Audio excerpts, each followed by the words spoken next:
오늘 제가 들려드릴 이야기는 70세의 박순자, 어머니가 보내주신 사연입니다. 35년간 홀로 아들을 키우며 살았던 어머니가 처음으로 자식의 배신을 마주하고 진짜 나로 살아가기 시작한 이야기입니다. 순자님의 이야기는 2024년 늦가을부터 시작됩니다. 구독과 좋아요를 눌러주시면 영상 제작에 큰 힘이 됩니다. 70년을 살면서 처음으로 자식의 배신을 마주한 순간을 잊을 수가 없어요.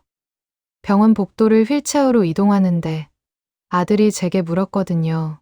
어머니, 제가 드린 약 잘 드셨죠? 그 순간 모든 퍼즐이 맞춰졌어요. 매일 밤 봤던 하얀 약봉지, 점점 무거워지던 몸, 흐려지는 의식. 제가 낳고 키운 아들이 저를 서서히 무너뜨리고 있었다는 걸 깨달았어요. 청취자 여러분, 어떠세요?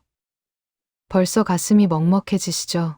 순자님은 교통사고로 다리 골절과 허리 부상을 입으신 후 35년을 홀로 키운 아들 준혁 씨 집에 들어가게 되셨어요. 월 30만 원짜리 원룸에서 혼자 지내시던 분이 보증금 500만 원이 전 재산인 상황에서 간병인을 구할 수도 없었거든요. 아들이 망설임 없이 손을 내밀었어요.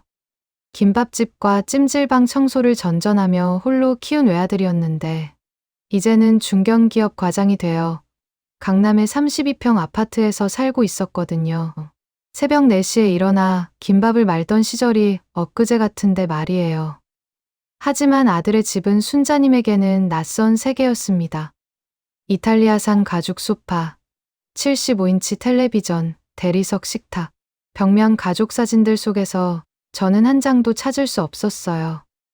며느리 수진이가 안내한 방은 집에서 가장 작은 북향방이었어요. 6평 남짓한 공간에 햇빛은 하루 종일 들지 않았고요. 여러분, 계속 들어보시죠. 순자님의 진짜 고통은 이제 시작이었거든요. 첫날 저녁부터 제가 그 집의 이방인이라는 걸 느꼈어요. 아들 준혁이는 스마트폰에서 눈을 떼지 않았고 며느리는 손녀에게만 말을 걸었어요. 목이 말라 물을 마시어 일어서자 며느리가 날카롭게 말했어요. 어머님, 다리 불편하신데 왜 혼자 일어나세요? 친절을 가장한 짜증이었어요. 그날 밤 벽 너머로 들려온 며느리와 아들의 대화가 순자님의 가슴에 대모처럼 박혔다고 하시네요. 도대체 얼마나 있을 건데? 6개월? 농담하는 거야? 우리도 우리 생활이 있잖아. 35년을 오직 아들만 바라보고 살았는데 그 아들에게 저는 6개월짜리 짐이었어요. 그리고 며칠 후 준혁 씨가 약을 가져왔습니다. 진통제와 함께 낯선 약들이 들어 있었어요. 수면제, 신경안정제라고 적힌 흰색 알약들이요. 전 그런 약을 처방받은 적이 없다고 했더니 아들이 병원에서 불면증이 있다고 했다며 꼭 드시라고 했어요. 10분도 지나지 않아 극심한 졸음이 몰려왔다고 합니다. 새벽 3시에 깬 순자님은 세상이 물결치듯 일렁이는 걸 느꼈고 다음 날은 오전 11시가 넘어서야 깨어나셨대요. 머리는 납덩이처럼 무겁고 온몸은 물에 젖은 솜 같았어요. 약의 양은 날이 갈수록 늘어났고 처음 한 알이었던 게 새 알이 되었어요. 청취자 여러분, 지금쯤 많이 화가 나고 계실 텐데요. 순자님의 상황은 더욱 심각해집니다. 2주가 지나자 몸의 변화가 명확했어요. 아침에 일어나는 시간이 점점 늦어졌고 말을 하려 해도 혀가 꼬였고 걸을 때마다 벽을 짚어야 했어요. 저는 서서히 죽어가고 있었거든요. 어느 날 며느리가 순자님의 요구르트를 먹었다고 따져서 더욱 위축되셨고 병원 물리치료사가 약을 보더니 너무 강한 약들이에요. 특히 이 파란 캡슐은 정신과에서 쓰는 강한 진정제예요 라고 말했다고 하시네요. 그리고 충격적인 소식을 들으셨어요. 며느리가 부동산 중개인과 함께 들어오며 말했어요. 어머님, 이사 갈 거예요. 은서 학교 때문에 용산 쪽으로. 제가 어떻게 되느냐고 물으니 좋은 곳으로 알아보고 있다고. 요양원이었어요. 그날 밤 순자님은 우연히 거실에서 아들과 며느리의 대화를 엿듣게 되셨어요. 3개월만 버티면 돼. 그때까지만 약 먹이면 의사도 입수 승인할 거야. 준혁이의 목소리였어요. 제 아들이, 제가 목숨처럼 키운 아들이 저를 정신병자로 만들어 요양원에 버리려 하고 있었던 거예요. 여러분, 순자님은 이때부터 약을 끊기로 결심하셨어요. 하지만 쉽지 않았죠. 금단 증상이 시작됐어요. 온몸이 떨리고 식은땀이 나고 머리는 깨질 것처럼 아프고 구토가 계속됐어요. 하지만 참았어요. 정신을 잃으면 정말로 요양원에 끌려갈 것 같았거든요. 그리고 요양원 견학을 다녀오신 후 극심한 복통으로 쓰러지셨는데도 며느리가 병원 가면 또 돈 들어라며 119 신고를 말렸다고 하시네요. 결국 병원에서 의사가 약물 과다, 복용으로 인한 중독 증상이라고 진단했고 이 약들을 동시에 복용하시면 안 됩니다 라고 했을 때 준혁 씨의 얼굴이 창백해졌다고 하네요. 그때 노인복지센터에서 김미경 씨가 방문했어요. 어르신, 혹시 본인 의사와 상관없이 요양원에 가시는 건 아니죠? 라고 물었을 때 처음으로 눈물이 났어요. 누군가 처음으로 제 의사를 물어봐 주었거든요. 드디어 순자님의 탈출기가 시작됩니다.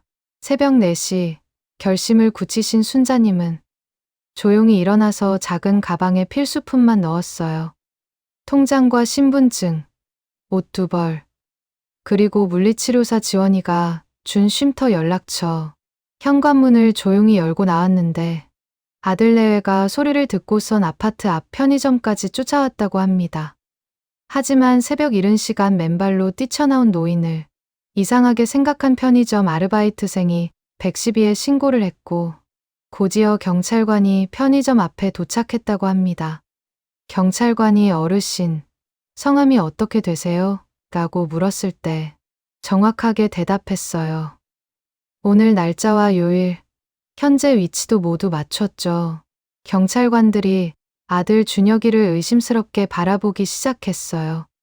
결국 경찰이 강제로 모시고 갈 수는 없습니다 라고 했고 순자님은 쉼터로 향하셨어요. 택시를 타고 쉼터로 향했어요. 서울 변두리의 오래된 건물이었지만 깨끗하고 아늑했어요. 원장님이 어서 오세요 힘드셨죠? 라고 하시는데 그 한마디에 눈물이 쏟아졌어요. 자유를 찾으신 순자님에게 새로운 시련이 기다리고 있었어요. 아들 준혁이가 구속됐다는 소식을 들었어요. 불법 약물 유통 혐의였어요. 제게 먹인 약들이 모두 불법으로 구입한 것이었다는 걸 알게 됐죠. 재판장에서 증인으로 나서신 순자님. 35년을 키운 아들을 감옥으로 보내는 증언을 해야 하는 마음이 얼마나 아프셨을까요? 판사가 피고인이 증인에게 약물을 투여한 것이 사실입니까? 라고 물었을 때 대답하기가 너무 힘들었어요. 하지만 네, 사실입니다라고 답했죠. 아들은 징역 3년을 받았습니다. 여러분, 이제 순자님의 진짜 새 출발이 시작됩니다. 쉼터에서 정식 직원으로 일하게 됐어요. 70살에 정식 직장을 얻은 거예요. 아침에는 청소와 빨래, 오후에는 할머니들과 이야기를 나누고 상담을 했어요. 바쁘지만 충실한 하루들이었어요. 그리고 노인 상담사 자격증 공부를 시작하셨어요. 70살에 새로운 공부라니. 매일 밤 책을 읽고 인터넷 강의를 들었어요. 어려웠지만 재미있었어요. 배운다는 것이 이렇게 즐거운 일인지 처음 알았거든요. 6개월 후 시험에 합격하시고 아들에게서 편지가 왔다고 하시네요. 엄마가 상담사 자격증을 땄다는 소식을 들었어요. 자랑스러워요. 제가 엄마를 가둬두려 했는데 엄마는 오히려 날개를 펴셨네요. 엄마는 엄마의 삶을 사세요. 미안해요, 엄마. 2년이 지난 지금 순자님은 72살이 되셨어요. 쉼터는 이제 희망의 집이라는 정식 명칭을 갖게 됐고 저는 수석 상담사가 되어 새로 오는 어르신들의 적응을 돕고 있어요. 오늘도 새로운 할머니가 왔는데 처음 온 날의 저처럼 초췌하고 불안해 보였어요. 순자님은 그분에게 괜찮아요. 여기는 안전해요. 이제 새로운 시작이에요 라고 말씀해 주셨다고 하네요. 그리고 놀라운 소식이 있었어요. 우리 쉼터가 보건복지부 장관상을 받게 됐어요. 우리의 자립 모델이 전국적인 모범 사례가 됐다는 거예요. 시상식에서 이 상은 저 혼자 받는 것이 아닙니다. 가족에게 버림받고도 다시 일어선 모든 노인들이 함께 받는 상입니다라고 말했어요. 손녀 은서는 이제 9살이 되어 할머니, 저 커서 할머니처럼 될 거예요. 어려운 사람 도와주는 사람이요 라고 말한다고 하시네요. 여러분 어떠셨나요? 순자님의 마지막 일기를 읽어드리며 오늘 사연을 마무리하겠습니다. 2026년 10월 15일 오늘 상을 받았다. 72년 인생에서 처음 받는 상이다. 하지만 더 중요한 것은 내가 나로 살고 있다는 것이다. 박순자로 온전한 한 인간으로 살고 있다. 앞으로 얼마나 살지 모른다. 하지만 확실한 것은 매일을 나답게 살 것이라는 것이다. 누구의 엄마도 할머니도 아닌 오직 박순자로서. 나, 박순자의 이야기는 끝이 아니다. 이제 시작이다.